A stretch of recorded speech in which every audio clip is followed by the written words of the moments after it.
Abe selamat lingun alatai, salam sujud karene malepang, Om Swastiastu. Perkenalkan, nama saya Pripi, NIM 2100030, kelas B, Prodi Pendidikan Agama Hindu, Fakultas Dharma Acarya.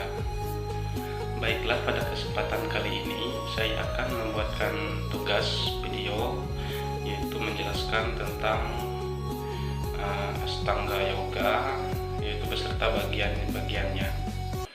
Nah, perlu kita ketahui bahwa Astanga Yoga adalah latihan fisik dinamis yang menghubungkan antara gerakan tubuh dengan pernapasan kita.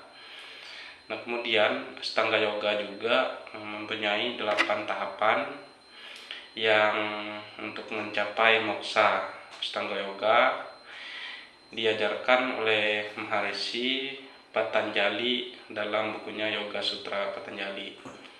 Nah, kemudian di sini ada 8 bagian Astanga Yoga, yaitu yang pertama adalah yama, yang dimana yama yaitu suatu bentuk larangan atau pengendalian diri yang harus kita lakukan oleh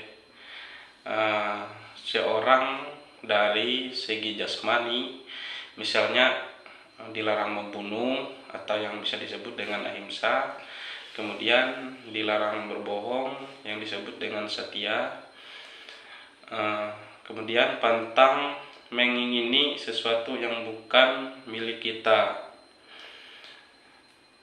atau yang bisa disebut dengan asteya. Nah, kemudian yang terakhir, pantang melakukan hubungan seksual yang bisa disebut dengan brahmacari dan tidak menerima pemberian dari orang lain.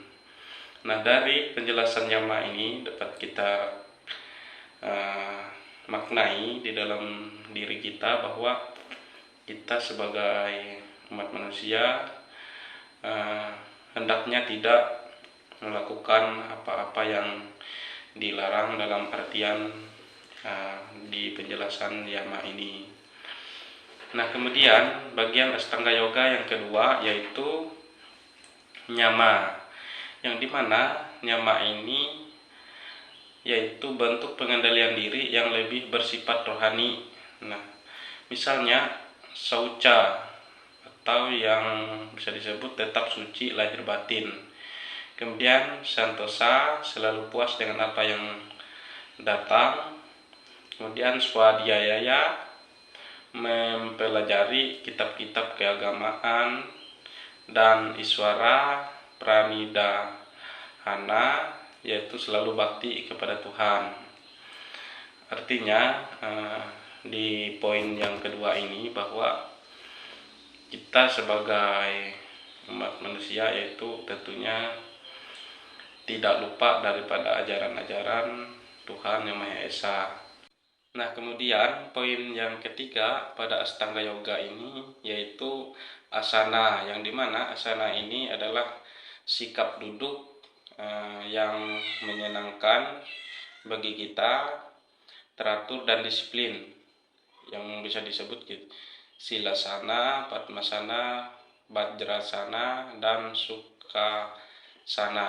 Nah, yang dimana sikap duduk ini yaitu khususnya bagi laki-laki yaitu sikap duduk bersila itu.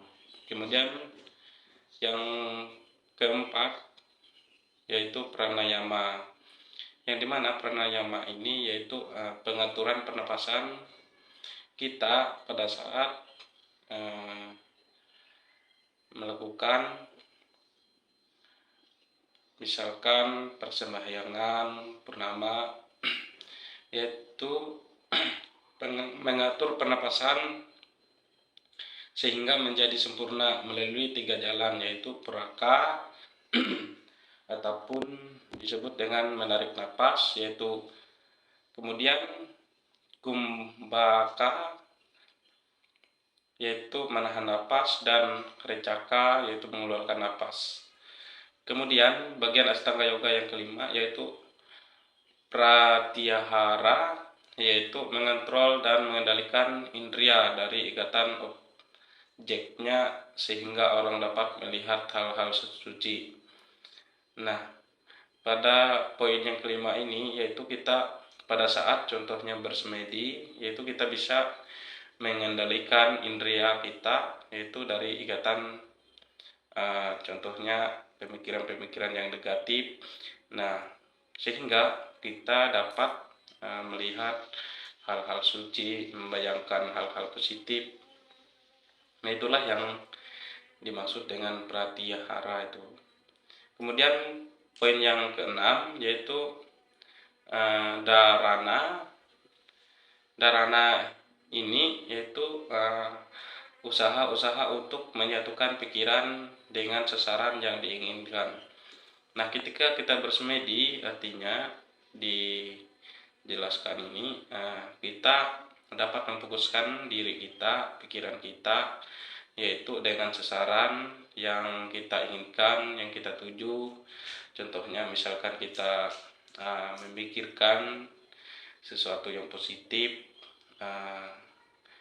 dalam kehidupan kita sehari-hari, yaitu jangan sekali-kali kita memikirkan hal-hal yang negatif pada saat kita melakukan bersemedi.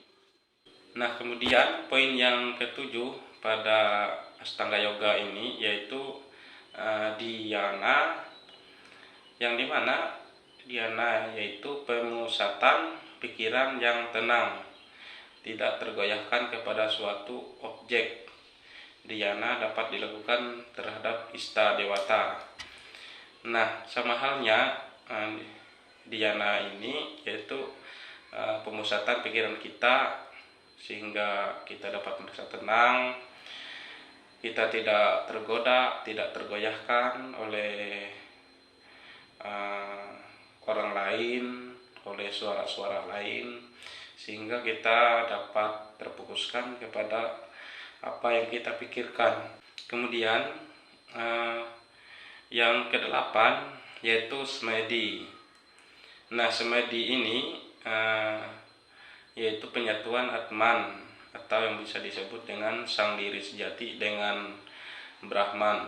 Bila seseorang melakukan latihan yoga dengan teratur dan sungguh-sungguh, ia akan dapat menerima getaran-getaran suci dan wahyu Tuhan. Nah, di bagian ke-8 ini yaitu dapat kita ketahui bahwa apabila kita melakukan latihan yoga dengan sungguh-sungguh, dengan memusatkan pikiran kita, dengan berpikir yang positif dan jernih, niscaya kita akan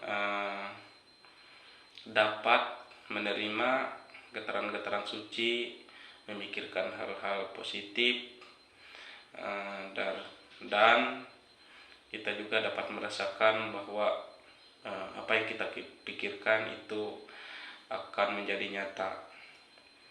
Mungkin demikian penjelasan dari Ashtanga Yoga yang dapat saya sampaikan. Apabila ada kekurangan, saya mohon maaf yang sebesar-besarnya.